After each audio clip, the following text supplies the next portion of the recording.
Every major U.S. war crime explained.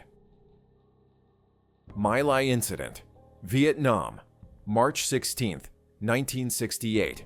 Charlie Company, 1st Battalion, 20th Infantry Regiment enters the village of My Lai.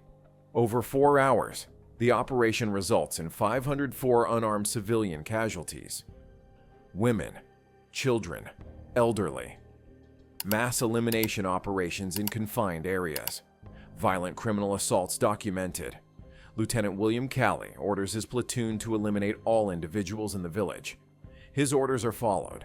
When helicopter pilot Hugh Thompson lands between soldiers and civilians to stop the operation, Calley's men ignore his intervention.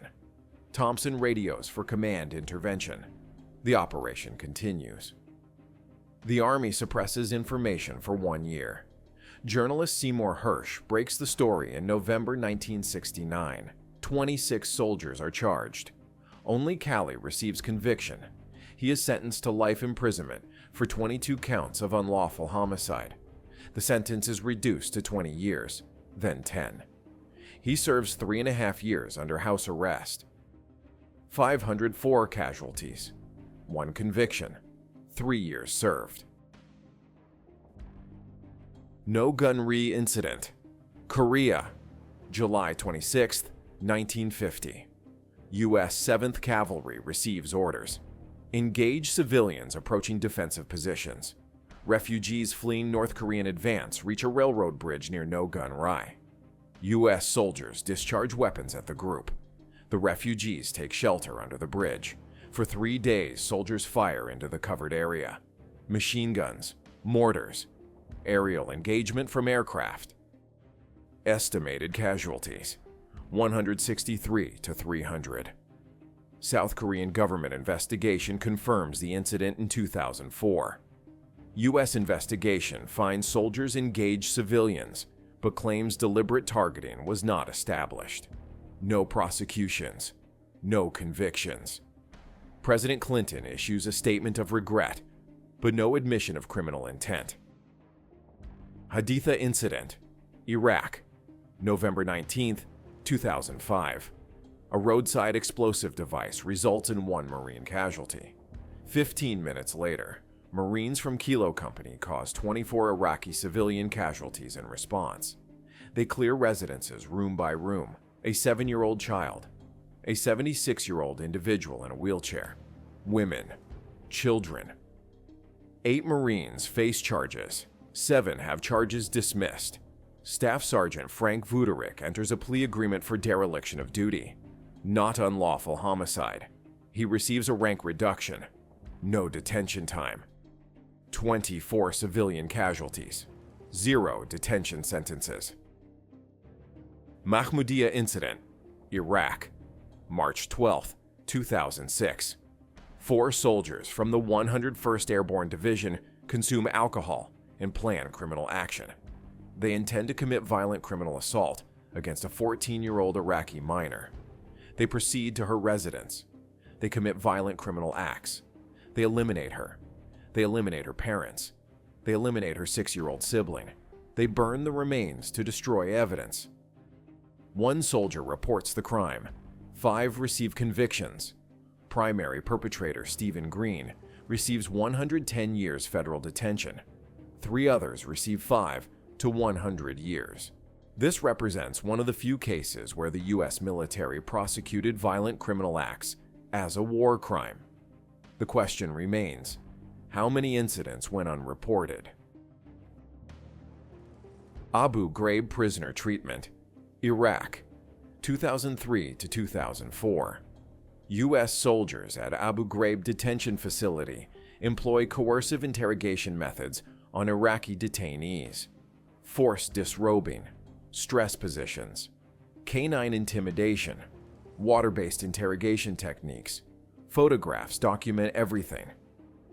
The images leak in April 2004. The world sees unclothed prisoners arranged in formations, hooded individuals standing on elevated platforms with electrical wires attached. 11 soldiers receive convictions. Sentences range from no detention to 10 years. Brigadier General Janice Karpinski receives demotion. No officers above her rank face charges. The Senate Armed Services Committee later determines that interrogation techniques received approval at the highest levels of government. Thousands subjected to prohibited treatment. 11 convicted. CIA Enhanced Interrogation Program. Global Detention Sites. 2001 to 2009.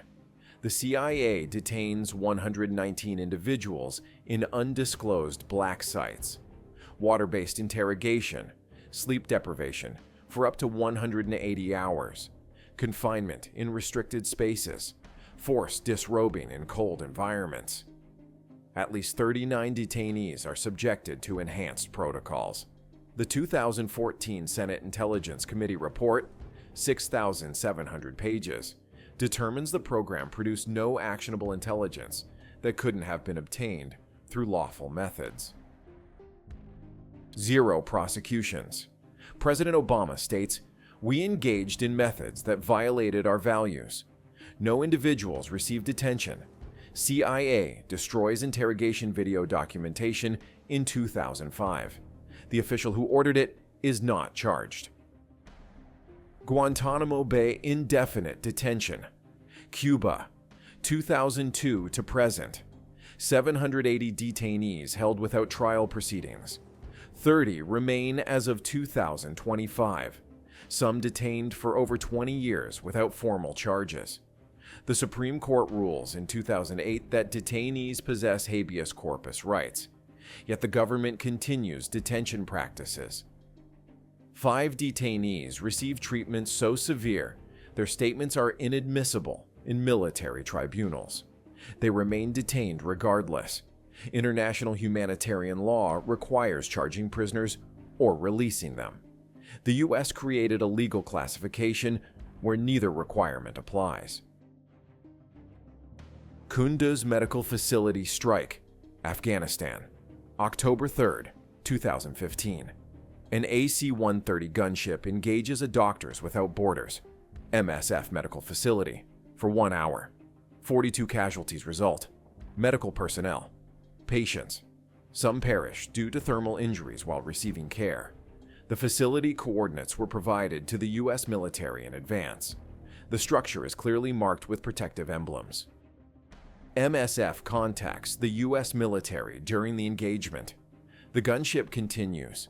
A U.S. investigation determines 16 personnel committed errors. No individuals face criminal charges. 16 receive administrative actions, written reprimands, 0 prosecutions. Journalist casualties, Iraq, 2003. A U.S. armored vehicle fires on the Palestine Hotel in Baghdad, known to house international media. Al Jazeera cameraman Tariq Ayoub becomes a casualty. The U.S. claims hostile fire from the hotel. 17 journalists witness the engagement and report no hostile fire. Reuters cameraman Mazen Dana is killed by U.S. soldiers in August 2003 while recording near a detention facility. Soldiers claim they misidentified his camera as a weapon. The Committee to Protect Journalists documents 63 journalist casualties during the Iraq War, many resulting from U.S. force engagement, 0 prosecutions. Afghan celebration incidents, 2001 to 2009.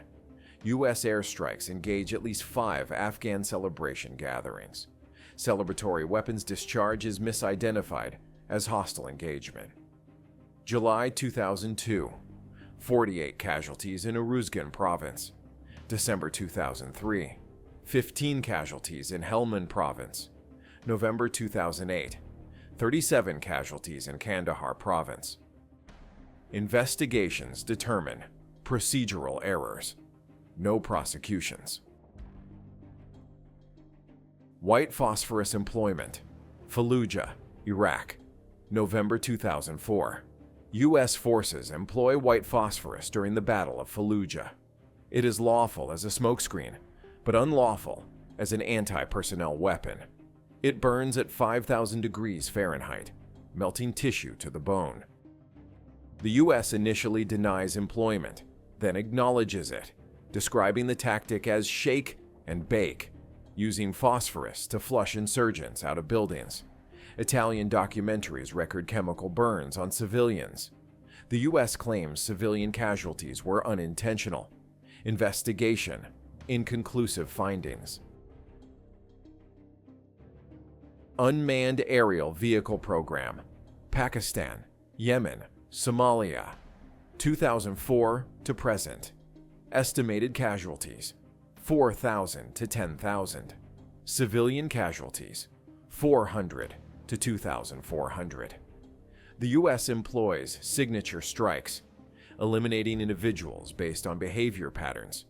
Not confirmed ID military-age males in strike zones are classified as combatants unless proven otherwise posthumously.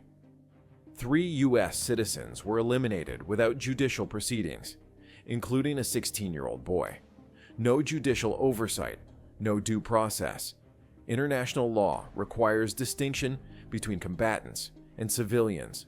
Signature strikes eliminate that distinction. 0 prosecutions. Nisour Square Incident, Iraq, September 16, 2007. Blackwater contractors discharge weapons at Iraqi civilians in Nisour Square. 17 casualties, including a 9-year-old child. 20 wounded. FBI investigation determines Blackwater fired first, unprovoked. 4 contractors received convictions in 2014, with sentences ranging from 30 years to life. President Trump issues pardons to all 4 in December 2020. This case illustrates the accountability vacuum. Private contractors commit violations, receive convictions, then executive pardons nullify the judicial process. What does this documentation reveal? Violations of international law are not isolated incidents. They are patterns. From My Lai to Haditha, the outcome remains consistent: minimal convictions and negligible detention time. The evidence exists in military court records and congressional reports.